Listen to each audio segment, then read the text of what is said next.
नमस्कार। सभी 12 राशियों के दर्शकों का बहुत बहुत स्वागत।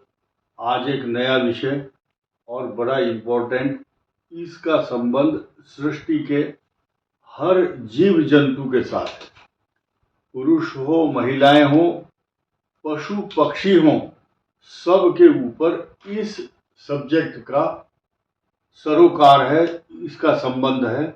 और आप विषय देख रहे होंगे, सेनापति इस सृष्टि का खगोलीय दृष्टि से देखा जाए तो सेनापति है मंगल। और जो मंगल के अस्त होने से प्रभावित 12 राशियां, 12 की 12 राशि का मतलब संपूर्ण सृष्टि का जीव चराचर जो भी है सब प्रभावित होंगे। और पहले आप ये समझिए कि मंगल के अस्त होने का कारण क्या होता है। 17 डिग्री 17 अंश या उससे कम जब सूर्य की निकटता होती है, किसी भी ग्रह की अलग अलग अंश हैं, लेकिन यहां 17 है। 17 पर खतरा होता है इस बात का कि मंगल जो है अस्त हो जाता है या प्रभावहीन होता है, कांतिहीन होता है। आभा मंडल को की न्यूनता आती है, कमी आ जाती है उसमें। ये बात क्लियर हो चुकी है और आप सब समझते हैं। मंगल ग्रह सृष्टि का ब्लड सर्कुलेशन, रक्त जो प्रवाह होता है बॉडी के अंदर, आपकी कुंडली में मंगल किस प्रकार के बिहेवियर पैटर्न, किस राशि में, किस भाव में, किससे दृष्ट है, ये सब कैलकुलेशन मंगल की होती है। ब्लड सप्लाई, हेमोग्लोबिन रिप्रेजेंट करता है मंगल। और दूसरी बात, कुंडली में जो कारक है वो तीसरे भाव का है, आपके पराक्रम का भी है और साहस का कारक भी है। 2 राशियों का स्वामी है, मेष और वृश्चिक। वृश्चिक राशि, यहां मैं आपको स्पष्ट रूप से दिखाऊंगा कि ये 8 नंबर है, 9, 10, 11 और 12। इन 2 राशियों का स्वामी मंगल और सृष्टि में बहुत बड़ी भूमिका निभाता है। आप देखेंगे इस संसार के अंदर रोजगार, फैक्ट्री और तरल जैसे कि पेट्रोल, खनिज, ये सब चीजें रिप्रेजेंट करते हैं। और दूसरी बात, व्यापार, बड़े बड़े व्यापार, उद्योग धंधे, जिन जिन उद्योगों में यानी कि फैक्ट्रियों में धुआं निकलता ऊपर, जो चिमनी बनी रहती है यानी कि धुआं निकलने का एक साधन, और जितने भी ट्रांसपोर्ट हैं खास तौर से जिनमें धुआं निकलता है जैसे ट्रक, कार, ये 2 चीजों का सम्मिश्रण है। शनि लोहा है और मंगल जो है इसमें स्पार्क करने के बाद जब गाड़ी स्टार्ट होती है फिर जो धुआं निकलता है वो। उसके बाद व्यापार में या नौकरी में जो लॉस होता है उसका कारक भी मंगल ही होता है। इसके अलावा धनोपार्जन करने के जो साधन है उसमें अगर हानि होती है तो मंगल उसके लिए जिम्मेदार ग्रह होते हैं। मंगल के अस्त होने से बहुत सारे साइड इफेक्ट हैं। इसके अलावा बहुत से लोग शराब पी करके पत्नी के साथ झगड़ा और मारपीट करते हैं, उसके पीछे भी मंगल के साइड इफेक्ट होते हैं। इसी के साथ जो लोग अपशब्द बोलते हैं, जहां झगड़ा होता है, गाली देने के बाद या गलत खान पान हुआ और अपशब्दों का प्रयोग हुआ और वो लड़ाई का एक कारण बन जाता है। इसके अलावा बॉडी के अंदर या पूरी सृष्टि के अंदर ऊर्जा का जो संचार करता है, एनर्जी देता है मंगल। और साथ ही साथ आपके दृढ़ विश्वास का परिचायक भी मंगल होता है। जो डिटर्मिनेशन है, आपने दृढ़ निश्चय कर लिया ये काम करूंगा, और जो सेना के अंदर लड़ाई लड़ी जाती है वो हमेशा याद रखना हथियारों से नहीं लड़ी जाती, हथियार बाद में आते हैं। परंपरागत लड़ाई का जो स्वरूप है, मनुष्य अपने मन और साहस के कारण लड़ता है। उसकी जो ऊर्जा, उसका स्टेमिना और उसकी जो स्फूर्ति और करेज, वो उसको युद्ध में भेजता है। मानसिक रूप से साहस। और बाकी जो आज की डेट में लड़ाई है, वो इलेक्ट्रॉनिक वारफेयर हो या जो भी कंप्यूटराइज है सारा, मिसाइलों के, लेकिन जो साहस अंदर से भरता है वो मंगल ग्रह के कारण। यही कारण है जिनका मंगल बहुत अच्छा होगा, रिप्रेजेंट करता है मंगल आपकी कुंडली में, वही व्यक्ति सेना में, पुलिस में या अर्धसैनिक बल, पैरामिलिट्री फोर्सेस में जाता है, या ऐसे काम करके दिखाता है जो स्पेस में जाएगा, मंगलयान पर जाएगा, या आपने मतलब एरोनॉटिक्स का काम करता है, तो ऐसा भी ये मंगल के कारण होता है। लेकिन जब मंगल अस्त होता है तो उसके ये साइड इफेक्ट होते हैं जो मैंने बताया। एक मिशन है, मान लिया खनन का है, और वहां से नीचे से कुछ उस मिनरल्स या कोई गैस निकालनी है, तेल के कुएं हैं, तो मंगल के कारण उनमें कुछ डिफेक्ट आएगा, या वो जो प्लान है, वो मिशन है, वो फेल कर जाएगा। ये कारण है मंगल के अस्त होने का विशेष रूप से। अब देखिए, सूर्य के साथ कंजक्शन होना, युति होना, this is not good, because both planet are fiery sign. ये अग्नि तत्व के ग्रह हैं, और अग्नि तत्व वाले ग्रह एक साथ होने के कारण, और उधर मंगल का अस्त होना, तो किस किस राशि को प्रभावित करेगा और क्या क्या दिक्कत आएगी, और किस किस राशि को आएगी, और जिन जिन लोगों का पहले से ही मंगल अस्त रहा होगा, या रेट्रोग्रेड मोशन में रहा होगा, या अपने पूरे प्रभाव को नहीं दे रहा होगा, उनके क्या हाल होंगे, बहुत संक्षेप में जानने की कोशिश करेंगे। देखिए, ये चार्ट है, ये 7 नंबर से शुरू इसलिए किया है कि आज की तारीख में ट्रांजिट यहां है, और ग्रेजुअली ये धीरे धीरे यहां आएगा क्रमशः, और ये स्थिति मंगल की इस सृष्टि के अंदर आप मान लीजिए 30 अक्टूबर से शुरू होगी, और 5 मई 2026 तक ये पोजीशन है। कई बार सुना है हमने कि 8 महीने, सन 1990 के आसपास, 89-90 के आसपास 8 महीने तक मंगल और शनि का षडाष्टक योग रहा, लेकिन अस्त होने का जो रिकॉर्ड है वो बहुत दिन तक तोड़ने वाले हैं मंगल देव और सूर्य के साथ। मैंने आपको बताया 17 अंश या 17 से कम अंश हो तो मंगल के अस्त होने की संभावना नहीं, बल्कि कंफर्म समझिए। अब किन किन राशियों को क्या क्या स्वभाव प्रभाव लक्षण होंगे, आप नोट कीजिए। सबसे पहले बात करते हैं हम आज की तारीख में जो तुला के ऊपर चल रहे हैं सूर्य और मंगल, और जब ये अस्त होंगे, इसके अस्त होने का सिलसिला शुरू हो जाएगा 30 अक्टूबर से।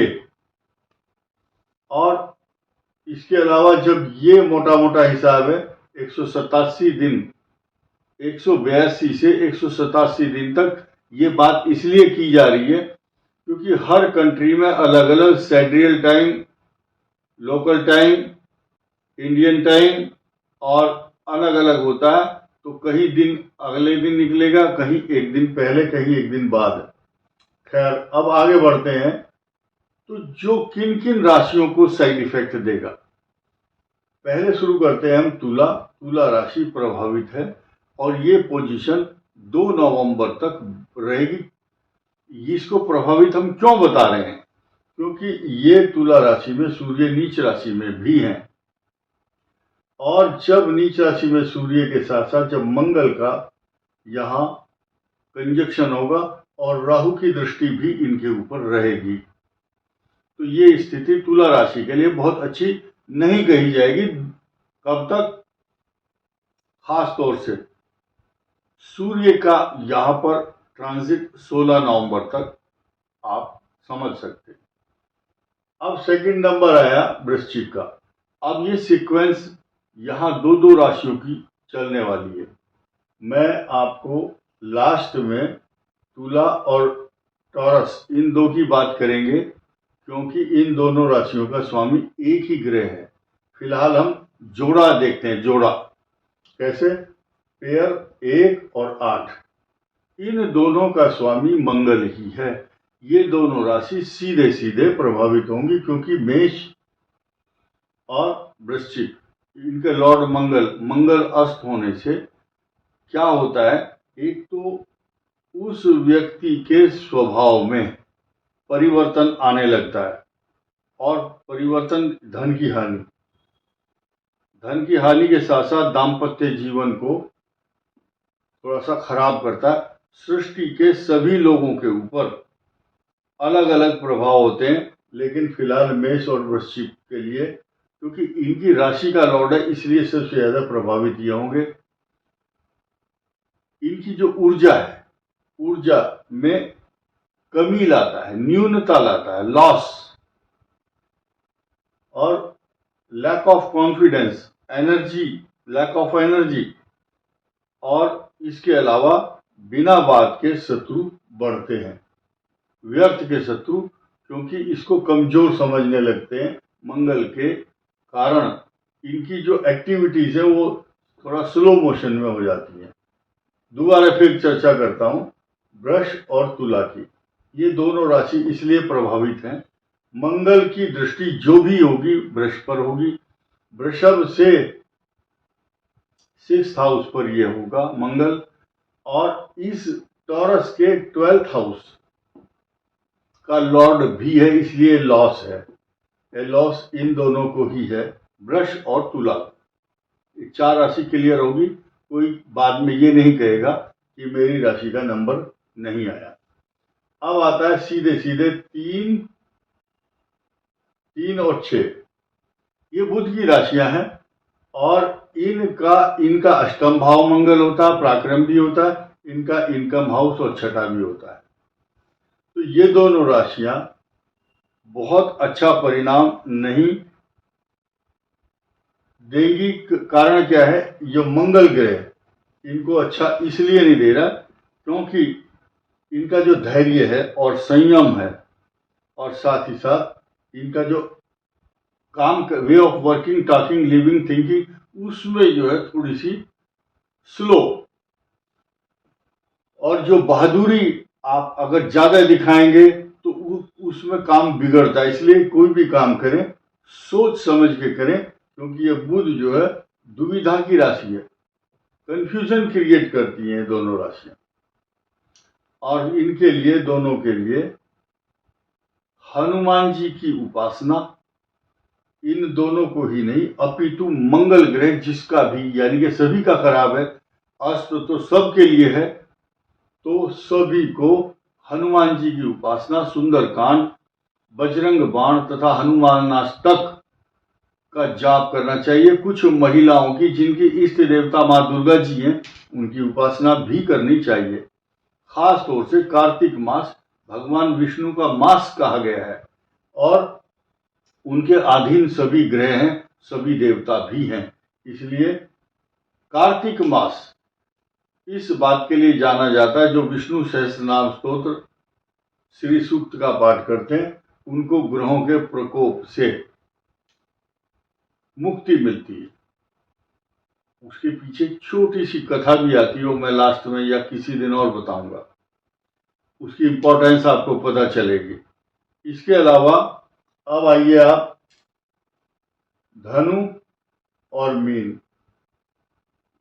दोनों बृहस्पति की राशि है, लेकिन इसके साथ साथ हम सिंह राशि को इंक्लूड करना चाहेंगे, क्योंकि इनका भाग्येश मंगल, इनका चतुर्थेश मंगल, मीन का धन स्थान और इनका भाग्य स्थान लगभग ये समकक्ष या समतुल्य है।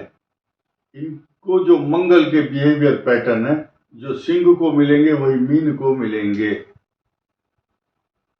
इनके लिए हानिकारक इसलिए होगा क्योंकि मंगल का जो ट्रांजिट है इस तरह से घूमते घूमते इतने दिन 187 दिन ये इनको साइड इफेक्ट देने वाला है, यानी कि इनके भाग्य में वृद्धि होते होते रह जाती है। ऐसे ही सेम कंडीशन मीन राशि की भी होगी। अब आगे बढ़ते हैं थोड़ा सा। कुंभ और मकर, इन दोनों के यहाँ पराक्रम भाव का स्वामी है, यहाँ चतुर्थ भाव का है। इनका इनकम हाउस भी है और इनका तीसरा और दसम भाव, नौकरी व्यापार प्रतिष्ठा, इनका इनकम और सुख का स्थान है।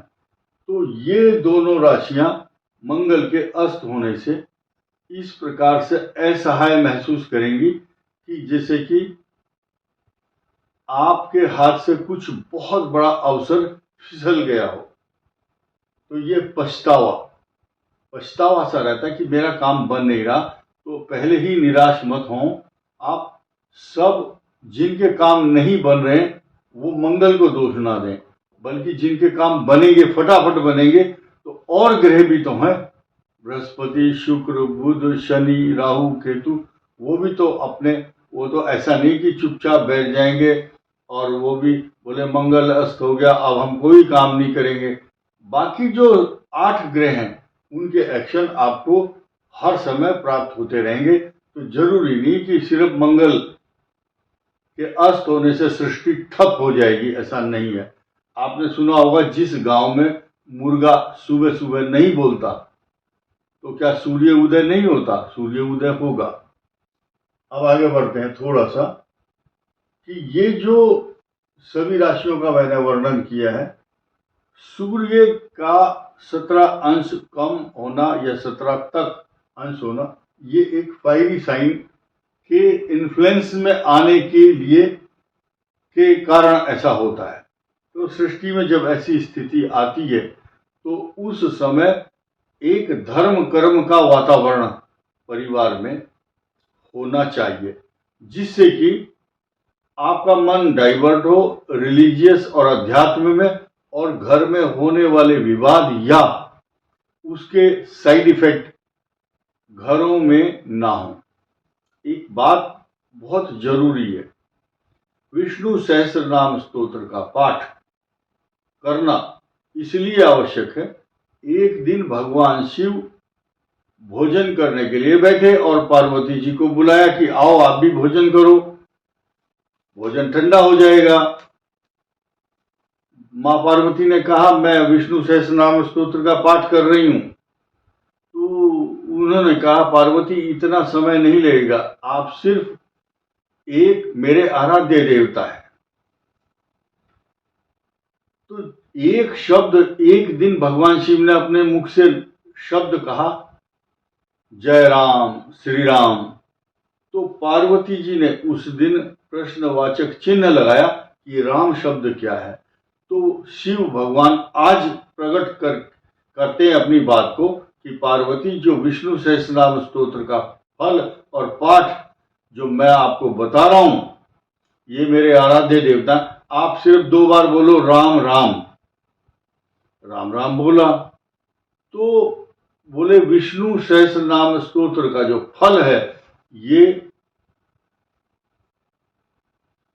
2 बार राम राम बोलने से ही प्राप्त हो जाता है, आप भोजन कीजिए। तो पार्वती जी ने 2 बार राम राम बोला। भगवान शिव कहते हैं कि ये मेरे आराध्य देव हैं। आराध्य देव की गाथा है, जगजीवों का इतिहास नहीं। मैं जो कथा सुना रहा हूं ये सांसारिक प्राणियों की गाथा नहीं है, अपितु मेरे आराध्य देव हैं। इसीलिए रामचरितमानस में बार बार वर्णन आया शिव द्रोही मम दास कहावा। या भगवान राम कहते हैं कि शिव द्रोही मेरा दास नहीं हो सकता, और भगवान शिव कहते हैं जो राम जी की आराधना करता है वो साक्षात मुझे प्राप्त कर लेता है। तो इसलिए इस मास में खास तौर से या जब तक मंगल अस्त है तो सब ग्रह और देवता भगवान विष्णु के अधीन है, तो राम रक्षा स्तोत्र या विष्णु सहस्त्रनाम स्तोत्र का पाठ करना शुभ रहेगा। इस वीडियो में इतना ही। धन्यवाद। नमस्कार।